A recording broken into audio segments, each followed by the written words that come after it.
you born with a guardian angel on your path. Chasing places, traces.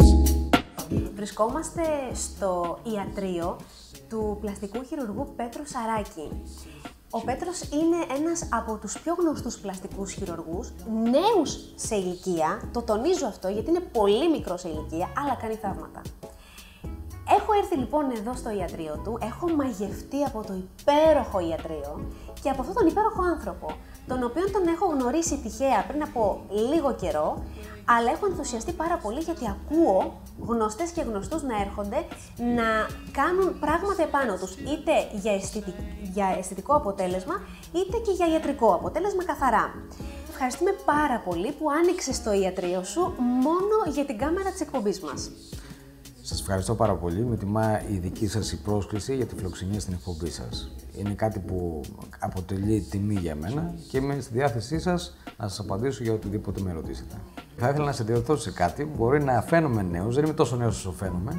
Είμαι ήδη 7 χρόνια σαν ελεύθερος επαγγελματίας και έμπειρος ταυτόχρονα αλλά και σύγχρονος.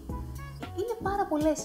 Όχι μόνο οι νύφες, αλλά και το συγγενικό περιβάλλον της νύφης και του γαμπρού, που λίγο πριν το γάμο έρχονται έτσι να κάνουν μια μικρή αισθητική παρέμβαση στο πρόσωπό τους ή στο σώμα τους γενικά. Είναι πολύ σωστό.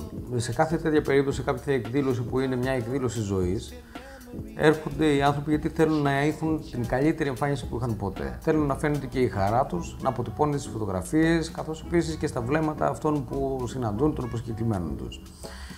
Το καλό είναι ότι η επιστήμη σήμερα μας δίνει τη δυνατότητα να κάνουμε πολλά πράγματα, ακόμη και σε σύντομο χρονικό διάστημα, που έχουν αποτέλεσμα και που έχουν και πολύ καλό οικονομικό κόστος.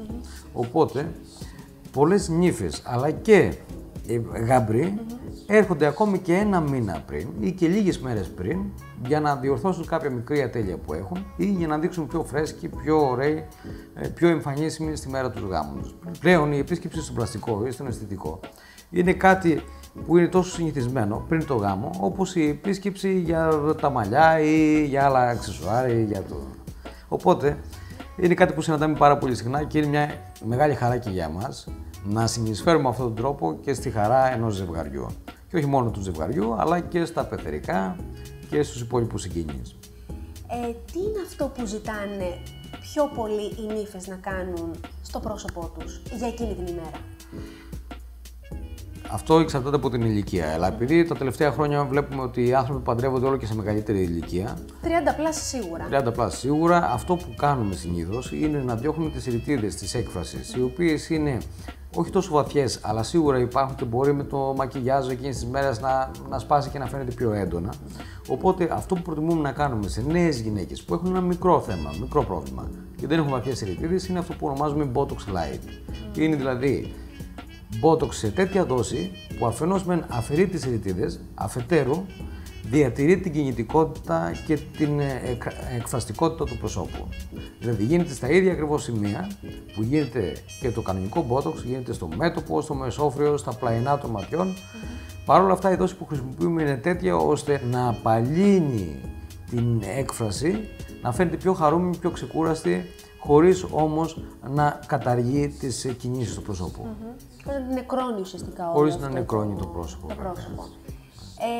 Ανυψώνει τα φρύδια, φαίνεται το πρόσωπο ξεκούραστο, φεύγουν οι γραμμές που είναι στο μεσόφρυο που είναι πολύ έντονες και ταυτόχρονα δίνει λάμψη. Γιατί το Botox έχει και αυτή τη δράση ότι δίνει λάμψη. Πέρα από τις άλλες δύο πολύ γνωστές παρενέργειες εισαγωγικά του Botox που είναι η κατάργηση των πονοκεφάλων, των μικρανιών και της υπερυδροσίας του υδρότα. Δηλαδή, σαν επίδραση του Botox, γι' αυτό το κάνουμε και σε μασχάλες ή το κάνουμε στον αφιένα, σταματάνε οι πονοκέφαλοι και ο υδρότας, ο υπερβολικός υδρότας.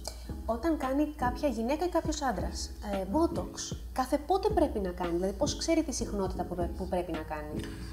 Το καταλαβαίνει επειδή αρχίζει και ξαναβλέπει τις ρητίδες. Όταν σταματήσεις τον Botox, επανέρχεσαι στην προηγούμενη κατάσταση στην οποία βρισκόσουν. Ο κατασκευαστής, η εταιρεία η αμερικάνικη που παράγει τον Botox, αναφέρει ότι ο κύκλος ζωής, να το πω έτσι, του φαρμάκου είναι 4 μήνες. Εμείς συνιστούμε να έρχονται μεταξύ 4 και 6 μηνών για επανάληψη. δεν μπορείς να κάνεις νωρίτερα στο διάστημα μεταξύ 1 έως 3 μηνών από την ώρα που έχεις κάνει Botox. Γιατί σε αυτό το διάστημα ενδέχεται να αναπτυχθούν αντισώματα και το Botox να μην δουλεύει. Οπότε, όταν κλείσουν 4 μήνες και ύστερα ή 3 μήνες και ύστερα, μπορεί κάποιος να κάνει. Γύρω στο 5μηνο είναι ο μέσος όρος που έρχονται οι γυναίκες και οι άντρες να κάνουν Botox. Υπάρχουν άνθρωποι που με ρωτάνε πότε να έρθει για το Botox πριν το γάμο. Ποια είναι η κατάλληλη χρονική στιγμή. Και είναι σημαντικό να το πούμε αυτό. Το Botox για να δράσει χρειάζεται κάποιο χρονικό διάστημα. Που ξεκινάει η δράση του από την τρίτη ημέρα, από την ώρα που κάνουμε τις ενέσεις, μέχρι τη δεύτερη-τρίτη εβδομάδα. Την δεύτερη-τρίτη εβδομάδα μετά τις ενέσεις φτάνει στο μέγιστο αποτέλεσμα. Κατά συνέπεια, αν θέλει κάποιος να κάνει Botox πριν το γάμο, θα πρέπει να το σκεφτεί και να το κάνει πριν 1 μήνα πριν το γάμο, για να έχει το καλύτερο δυνατό αποτέλεσμα. Ιαλουρονικό οξύ, πού κάνουμε, σε ποιες περιοχές κάνουμε? Το ιαλουρονικό οξύ που γίνεται είτε για να σβήσουμε κάποιες ρητίδες που είναι στο μέσο και κάτω του ρητιμόριου του προσώπου, τις ρινοπαρεαϊκές, να διορθώσουμε κάποιες ατέλειες στο περίγραμμα, να διορθώσουμε τις γραμμές καπνιστή γύρω από τα χείλη ή ακόμη και να τονίσουμε τα ζυγωματικά, έτσι ώστε να φαίνεται το πρόσωπό μας πιο ανεβασμένο, να το πω έτσι, στην ημέρα αυτή, τη μεγάλη μέρα της ζωής κάποιου. Είναι κάτι το οποίο δείχνει αμέσως το αποτέλεσμα σε αντίθεση με τον Botox που πρέπει να περιμένουμε. Οπότε, συνήθως κάνουμε πρώτα το Botox, φεύγουν οι ρητίδες στο μέτωπο και σε όλα αυτά, και ύστερα διώχνουμε τις ρητίδες στο κάτω του τριτημόριο. Γιατί να πω και κάτι, ότι όταν φεύγουν οι ρητίδες από το μέτωπο, συνήθως μας φαίνεται ότι υπάρχουν ρητίδες στις ρινοπαρεαϊκές. Στο κάτω μέρος. Ακριβώς, γιατί το βλέμμα επικεντρώνεται εκεί. Οπότε, αφού κάνουμε το Botox, 2 εβδομάδες πριν το γάμο, συνήθως κάνουμε ιαλουρονικό οξύ. Στις ρινοπαρεαϊκές, στις γραμμές γύρω από το στόμα και στις πιο μεγάλες κυρίες αυτό, στις πεθερές, ας το πούμε έτσι, καθώς επίσης και μια πολύ μικρή αύξηση του μεγέθους των χιλιών. Δηλαδή, προσπαθούμε να δώσουμε ένα τέτοιο προφίλ στα χείλη, ώστε να φαίνονται πιο σαρκώδη, χωρίς όμως να φαίνονται ότι δεν είναι φυσιολογικά. Αυτό πώς γίνεται, πάλι με ιαλουρονικό? Πάλι με ιαλουρονικό οξύ. Ακριβώς, με ιαλουρονικό οξύ. Χρησιμοποιούμε μικρή δόση, δεν βάζουμε απευθείας όλη τη δόση που μπορούμε να το βάλουμε, το κάνουμε σταδιακά, έτσι ώστε να έχουμε το αποτέλεσμα που θέλουμε χωρίς να υπερβούμε κάποια όρια. Γίνεται με τοπική αναισθησία, δεν πονάει. Και στο πάνω χείλος και στο κάτω χείλος. Το συνηθέστερο είναι να γεμίζουμε το πάνω χείλος. Έτσι ώστε και να φαίνεται πιο γεμάτο, αλλά και να φαίνεται και πιο ανοιχτό στις γωνίες. Να υπάρχει δηλαδή ένα στόμα συμμετρικό σε σχέση με τα υπόλοιπα χαρακτηριστικά του προσώπου. Που συνήθως πάντα έχουμε μια ασυμμετρία στο πάνω και στο κάτω χείλος. Και ειδικά όταν μεγαλώνουμε σε ηλικία, έτσι. Σωστό, πέφτει λεπταίνω. περισσότερο το επάνω χείλος, έτσι δεν είναι? Ακριβώς. Λεπταίνει το πάνω χείλος και προσπαθώ να το κρύψουμε με μακιγιάζ ή κάτι τέτοιο. Ή πολλές φορές ακόμη και με τατουάζ. Αλλά είναι μια λύση μόνιμη. Προτιμούμε να κάνουμε κάτι το οποίο είναι διαρκεί λιγότερο, έτσι ώστε να είμαστε σίγουροι και για το αποτέλεσμα και να μην έχει και άλλες παρενέργειες. Πόσο διάστημα διαρκεί το ιαλουρονικό οξύ και κάθε πότε πρέπει να επαναλαμβάνουμε? Το ιαλουρονικό οξύ σε γενικές γραμμές κρατάει 9 μήνες. Χρειάζεται δηλαδή επανάληψη κάθε 9 μήνες. Πάντα κάτι μένει, οπότε χρειάζεται τις επόμενες φορές να κάνουμε ακόμη και μικρότερη ποσότητα από ό,τι τις προηγούμενες. Θα σε ρωτήσω κάτι το οποίο πραγματικά ξεκινάει από μένα και νομίζω ότι την ερώτηση αυτή θα την έχουν κάνει πάρα πολλές γυναίκες. Κυρίως γυναίκες, αλλά και άντρες. Πονάει? Σίγουρα οι ενέσεις, γιατί όλα αυτά είναι ενέσιμα υλικά που χρησιμοποιούμε, και μόνο στην ιδέα ότι είναι μια ένεση κάπως πονάει. Πόσο μάλλον αν την κάνεις και δεν έχει σωστή τεχνική στο δέρμα. Για να αποφύγουμε τον πόνο, χρησιμοποιούμε διάφορα μέσα που αναισθητοποιούν την περιοχή που θα κάνουμε τις ενέσεις. Υπάρχουν αναισθητικές αλυφές που εφαρμόζουμε μισή ώρα ή μία ώρα πριν, όπως επίσης και ενέσεις με αναισθητικό που κάνουμε στελεχεία αναισθησία, δηλαδή πιάνουμε τα νεύρα του προσώπου με αναισθητικό και με αυτόν τον τρόπο δεν πονάει.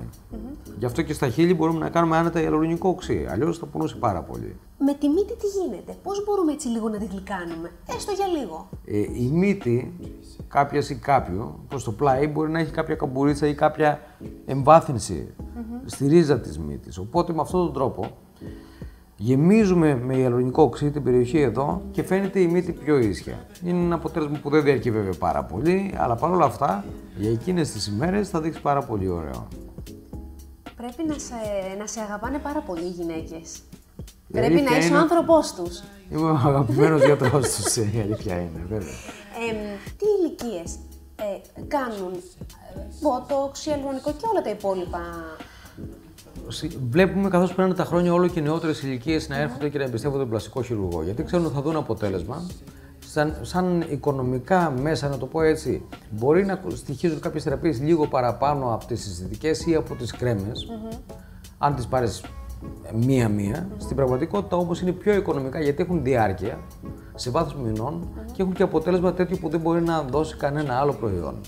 Οπότε έρχονται νεότερες ηλικίες για έναν καθαρισμό προσώπου, όπως είναι με τη δερμαπόξυση, στην οποία χρησιμοποιούμε μια συσκευή που τρίβει το δέρμα, αποφλιώνει, απολεπίζει το δέρμα, αφαιρείται η νεκρή στιβάδα των κυτάρων, όπως επίσης και διάφορα στίγματα ή ουλές από ακμή.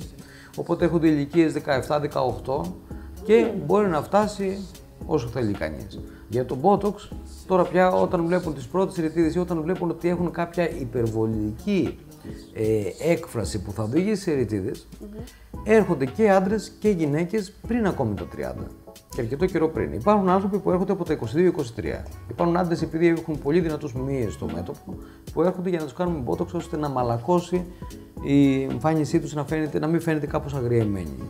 Δηλαδή αυτό μπορούμε με το Botox να προλάβουμε και κάποιες ρητίδες που πρόκειται να βγουν. Ακριβώς. Η πρόληψη είναι πρόληψη δηλαδή ουσιαστικά και το Botox. Σαφώς. Το κάθε τι που κάνουμε είναι καλύτερο να το κάνουμε πριν το έχουμε απόλυτη ανάγκη. Οπότε, όταν πας να προλάβεις κάτι, είναι πολύ καλύτερο από το να το διορθώσεις, να διορθώσεις τη ζημιά που έχει γίνει. Όταν ξεκινάμε κάποιες τέτοιες θεραπείες από νωρίς, αφενός είναι μικρότερη δόση που χρησιμοποιούμε, δεν αλλάζει η εμφάνισή μας με την πάροδο του χρόνου και ξαφνικά να φαίνεται το αποτέλεσμα ότι κάτι κάναμε, κάτι αλλάξαμε, βγήκαμε πιο νέοι και διατηρούμε αυτή την εμφάνιση για πάρα πολλά χρόνια. Δεν πρόκειται κάποιος δηλαδή να γεράσει με τον ρυθμό που θα γυρνούσε, σαν εμφάνιση. Ναι. Πώς μπορούμε να δείξουμε ένα πρόσωπο λαμπερό και φρέσκο? Όσον αφορά τα μη επεμβατικά, όπως είπαμε, η μικροδερμαπόξυση είναι μια πάρα πολύ καλή λύση. Είναι μια θεραπεία που μπορεί να γίνει οποιαδήποτε εποχή του χρόνου, είτε είναι καλοκαίρι είτε χειμώνας και δεν έχει κάποια αντένδειξη ή παρενέργεια, γίνεται σε οποιαδήποτε ηλικία. Ουσιαστικά καθαρίζει το δέρμα μας, φαίνεται πολύ πιο φρέσκο. Χρειάζεται να το κάνουμε αρκετές φορές για να δούμε ένα αποτέλεσμα όσον αφορά σε κάποια εκδήλωση στο γάμο. Δηλαδή, μπορούμε να το κάνουμε ένα εβδομάδα, 3-4 φορές, αλλά ουσιαστικά στοιχίζει σαν μια επίσκεψη σε έναν γιατρό, δεν είναι κάτι τόσο ακριβό που μπορεί να γίνει. Από εκεί και ύστερα υπάρχουν κάποιες μεσοθεραπείες οι οποίες γίνονται στο δέρμα μας, είτε είναι στο πρόσωπο, είτε είναι στο λαιμό, είτε στο ντεκολτέ, είτε για να δώσουν λάμψη, είτε για να φύγουν δυσχρωμίες, πανάδες, είτε για να αποκτήσει σύσφυξη το δέρμα μας και ελαστικότητα, είτε ακόμη και να φύγουν πολύ ψηλές ρητίδες που υπάρχουν σε διάφορες περιοχές και δεν μπορούν να φύγουν αλλιώς. Επίσης, η μεσοθεραπεία μπορεί να μας δώσει μια πάρα πολύ καλή ενυδάτωση στο δέρμα μας, και ειδικά όταν είναι μετά το καλοκαίρι, γιατί χρησιμοποιούμε ιαλουρονικό οξύ ειδικού μοριακού βάρους για την μεσοθεραπεία. Το ιαλουρονικό οξύ, για να διευκρινίσω να πω κάτι, μπορεί να λέγεται οξύ, είναι όμως ένας τύπος ζάχαρης, είναι ένας πολυσαχαρίτης που τραβά στο μόριό του μόρια νερού. Με αυτόν τον τρόπο το δέρμα μας ενυδατώνεται ακόμη καλύτερα. Θέλω να μου μιλήσεις για την αυτόλογη μεσοθεραπεία. Έχω ακούσει ότι παίρνουν αίμα από το δικό μας το αίμα, έτσι δεν είναι? Η τελευταία λέξη της τεχνολογίας στις μεσοθεραπείες είναι η αυτόλογη μεσοθεραπεία. Η αυτόλογη μεσοθεραπεία έχει το πλεονέκτημα ότι προέρχεται από τον ίδιο τον οργανισμό μας. Το υλικό που χρησιμοποιούμε είναι από το αίμα μας, είναι το πλάσμα που είναι εμπλουτισμένο με τα αιμοπετάλια, περιέχει όλους τους παράγοντες που είναι υπεύθυνοι για την επούλωση, για την αναγέννηση του δέρματος, αυτό που βλέπουμε το άσπρο υγρό που βγαίνει όταν καούμε ή όταν κοβόμαστε. Ουσιαστικά είναι δηλαδή τα ίδια τα συστατικά του οργανισμού μας, συγκεντρωμένα όμως σε κάποιες περιοχές που θέλουμε να επανορθώσουμε. Γίνεται μία φορά και με αυτή τη μία φορά έχει αποτέλεσμα καλύτερο από οτιδήποτε άλλο. Όσον αφορά και τη λάμψη και την ελαστικότητα και τη σύσφυξη και γενικότερα δηλαδή το δέρμα εμφανίζεται πιο φρέσκο, πιο ανανεωμένο, χωρίς να μπορεί να καταλάβει κάποιος ότι έχουμε κάνει οτιδήποτε. Υπάρχουν άνθρωποι οι οποίοι δεν έχουν, κατά τη γνώμη τους, όμορφο χαμόγελο. Φαίνονται λίγο ταούλα τους. Έχουν να δίνουν αυτή την αίσθηση. Φαίνονται ταούλα επειδή κοντένει πολύ το χείλος. Πώς διορθώνεται αυτό το πράγμα? Καταρχήν διορθώνεται. Εκεί με μία ένεση μόνο Botox φέρνουμε το χείλος σε τέτοιο σημείο που και με το χαμόγελο κρύβονται τα ούλα, φαίνονται τα δόντια και φαίνονται όλα μια χαρά. Έτσι γίνεται. Ακριβώς. χωρίς επέμβαση. Κάνεις μία ένεση και διορθώνεις και αυτό το χαμόγελο. Ναι. Πρέπει να καταφύγουμε μόνο σε χειρουργείο για να κάνουμε ανόρθωση σε κάτι? Αυτό εξαρτάται βέβαια από το πόσο χρόνο έχουμε στη διάθεσή μας. Γενικά οι πλαστικές επεμβάσεις απαιτούν κάποιο χρόνο ώστε να φύγει το είδημα, να φανεί το αποτέλεσμα καλύτερα και όλα αυτά. Δηλαδή, μια ρινοπλαστική δεν μπορεί να γίνει σε ένα μήνα και σε ένα μήνα να πας για να κάνεις το γάμο. Καλό είναι να περιμένεις τουλάχιστον 2 μήνες, να κάνεις την επέμβαση τουλάχιστον 2-3 μήνες πριν. Κεφάλαιο βλέφαρα. Τι κάνουμε σε αυτή την περίπτωση? Τα βλέφαρα πολλές φορές έχουν σακούλες, έχουν λίπος που μας δείχνει να φαινόμαστε κουρασμένοι, ταλαιπωρημένοι και είναι κάτι το οποίο διορθώνεται πολύ γρήγορα με τοπική αναισθησία. Τα ράματα ουσιαστικά μένουν 4 μέρες και από εκεί και πέρα το αποτέλεσμα μέσα στο μήνα έχει δείξει κατά 80%. Έχουν ξεπεστεί, έχουν φύγει οι σακούλες, το δέρμα έχει τεντώσει και οι ρητίδες ακόμη στο πλάι έχουν τεντώσει και το λίπος που υπάρχει στο κάτω βλέφαρο έχει φύγει. Οπότε το αποτέλεσμα είναι θεαματικό και είναι κάτι που δεν μπορούμε να το πετύχουμε με κανένα άλλο τρόπο. Ούτε με λέιζερ, ούτε με ενέσεις, ούτε με τίποτε άλλο. Είναι μόνο χειρουργείο. Μόνο χειρουργείο για τα βλέφαρα. Δεν πρέπει να κάνουμε ενέσιμα στα βλέφαρα. Το τονίζω αυτό γιατί υπάρχουν περιπτώσεις που γίνονται ζημιές που μετά είναι πολύ δύσκολο να διορθωθούν. Είναι το πιο λεπτό δέρμα που έχουμε στο σώμα μας και είναι πολύ εύκολο να γίνει κάποια συγκέντρωση υγρού ή κάτι που δεν θέλουμε. Κάτω από εδώ, λαιμός και ντεκολτέ. Όταν είναι εντοπισμένο το λίπος σε μια περιοχή όπως είναι κάτω από το σαγόνι, αυτό που μπορούμε να κάνουμε είναι μια λιποαναρρόφηση στο ιατρείο με τοπική αναισθησία. Πανεύκολο δηλαδή. Πανεύκολο. Ακριβώς και αυτό σε 5 ημέρες, μία εβδομάδα έχει δείξει το αποτέλεσμα. Έχουν φύγει οι πόντοι οι οποίοι περισσεύουν χωρίς να χρειαστεί να κάνουμε τίποτε άλλο. Και στο ντεκολτέ. Στο ντεκολτέ για το λίπος, τις γραμμές που συνήθως εμφανίζονται στο στήθος κλπ. Οι πανάδες. Εκεί μπορούμε να κάνουμε ενέσεις με ιαλουρονικό οξύ, έτσι ώστε να γεμίσουμε τα κενά, είτε και μεσοθεραπεία που θα μας δώσει το ίδιο αποτέλεσμα, αλλά χρειάζεται αρκετά περισσότερο χρονικό διάστημα για να δείξει το αποτέλεσμα. Το ίδιο και στο λαιμό. Στο λαιμό, είτε με την αυτόλογη μεσοθεραπεία ή με ειδικές μεσοθεραπείες, οι οποίες είναι σε 2 συνεδρίες, με διαφορά μία από την άλλη 3 εβδομάδων, μπορούμε να έχουμε πάρα πολύ καλό αποτέλεσμα και για κυρίες μεγάλης ηλικίας που έχουν μεγάλη χαλάρωση στο λαιμό. Μάτια. Πώς σηκώνουμε μάτια? Με σωστή χρήση του Botox. Το Botox μπορεί να ανεβάσει τα φρύδια και να δημιουργήσει ένα τόξο που είναι πολύ όμορφο το βλέπει κανείς και γενικότερα δείχνει μια εμφάνιση πολύ πιο ανανεωμένη και ανεβασμένη. Για κάποιους οι οποίοι έχουν ιδιαίτερο πρόβλημα και δεν μπορούν να ανεβεί αλλιώς, όπως επίσης έχουν και χαλάρωση και στο περίγραμμα ή και στο λαιμό πάρα πολύ μεγάλη, παρότι δεν έχουν λίπος, χρησιμοποιούμε πολύ συχνά τα thread lift. Είναι ειδικά νήματα, ειδικά ράματα που περνάμε προς την κατεύθυνση που θέλουμε να σηκώσουμε το δέρμα, μένουν μέσα, διαρκούν περίπου 1,5 με 2 χρόνια. Το αποτέλεσμα διαρκεί τόσο. Είναι μια εναλλακτική αντί για χειρουργείο, αντί για λήψη και μπορούν να σηκώσουν είτε το μέτωπο, είτε τα φρύδια, είτε τα ζυγωματικά, είτε και το περίγραμμα και το λαιμό ακόμη. Αυτό πώς γίνεται? Αυτό γίνεται με τοπική αναισθησία, πάλι στο ιατρείο, δεν είναι κάτι που πονάει. Χρησιμοποιούμε όσα ράματα απαιτούνται ανάλογα με το πρόσωπο για να δώσουμε την ανόρθωση που θέλουμε, το ανέβασμα. Είναι μια οικονομική θεραπεία, γιατί δεν είναι χειρουργείο και πλέον είναι πιο οικονομική από ό,τι ήταν παλιότερα. Υπάρχει και η τεχνογνωσία και υπάρχει βέβαια και τα υλικά που είναι πλέον πιο οικονομικά ώστε να μας δώσει το αποτέλεσμα που θέλουμε. Κεφάλαιο στήθος. Όλες οι γυναίκες θέλουν, βάζοντας και φορώντας τον εφικό, να δείχνουν έτσι πιο όμορφες. Τι κάνουμε στην περίπτωση που θέλουμε να φτιάξουμε το στήθος μας? Επειδή μιλάμε για νέες κοπέλες και είναι κοπέλες οι οποίες πρέπει να προετοιμαστούν για το γάμο τους, βλέπουν ένα νηφικό και βλέπουν αν τους ταιριάζει, δεν τους ταιριάζει, λένε αν είχα μεγαλύτερο στήθος θα ήταν καλύτερα. Αυτό που κάνουμε είναι αυξητική στήθος. Η αυξητική στήθος όμως θα πρέπει να γίνει τουλάχιστον 3 μήνες πριν το γάμο, έτσι ώστε να έχει το αποτέλεσμα που θέλουμε. Εκεί μπορούμε να δώσουμε με ένα ανατομικό ένθυμα, αυτό δηλαδή που έχει το φυσικό σχήμα, όπως είναι αυτό εδώ, αν δεν θα σας δείξω, ακριβώς το σχήμα που έχει το στήθος όταν είναι φυσικό και είναι αισθητό και ωραίο. Είναι καλύτερα από τα στρογγυλά τα ενθέματα, γιατί τα στρογγυλά ενθέματα δεν δίνουν φυσικό αποτέλεσμα. Όσο και να θέλουμε να λέμε ότι είναι ωραίο, είναι παλιά τεχνολογία, να το πούμε έτσι. Τώρα πια στο εξωτερικό το 95% των περιπτώσεων γίνεται με ανατομικό ένθυμα. Χέρια από κάτω, εδώ. Αυτό που κάνουμε για το λίπος είναι λιποαναρρόφηση Και όταν μιλάμε πάλι για περιοχές όπως είναι στα χέρια στους βραχίονες, είναι μια επέμβαση η οποία γίνεται χωρίς να χρειαστεί νοσηλεία ή οτιδήποτε άλλο. Αυτό που θα πρέπει να κάνουμε είναι 2 εβδομάδες να έχουμε ειδικά μανίκια από σφίγγων, ώστε να μην γίνονται αιματώματα και να ξεμπριστεί γρήγορα η περιοχή. Το αποτέλεσμα όμως σαφώς είναι εντυπωσιακό και δεν μπορεί να γίνει με κανέναν άλλο τρόπο. Κοιλιά και ό,τι έχει να κάνει από τη μέση μας και προς τα κάτω. Τι κάνουμε σε αυτή την περίπτωση? Η λιποαναρρόφηση λιπογλυπτική μας δίνει τη δυνατότητα να αφαιρέσουμε λίπος, πόντους από περιοχές που το έχουμε ανάγκη, όπως είναι στη μέση, και να δώσουμε δηλαδή ένα πολύ ωραίο αποτέλεσμα και μέση λεπτή, αλλά και το λίπος που έχουμε, αυτό που αφαιρούμε, μπορούμε να το χρησιμοποιήσουμε για να γεμίσουμε άλλες περιοχές ή να ανορθώσουμε άλλες περιοχές. Είτε είναι το στήθος, είτε είναι η γλουτή, είτε ακόμη και στο πρόσωπο με ειδική επεξεργασία, ώστε να δώσουμε ένα γέμισμα σε περιοχές που έχουμε βαθιές άβλακες.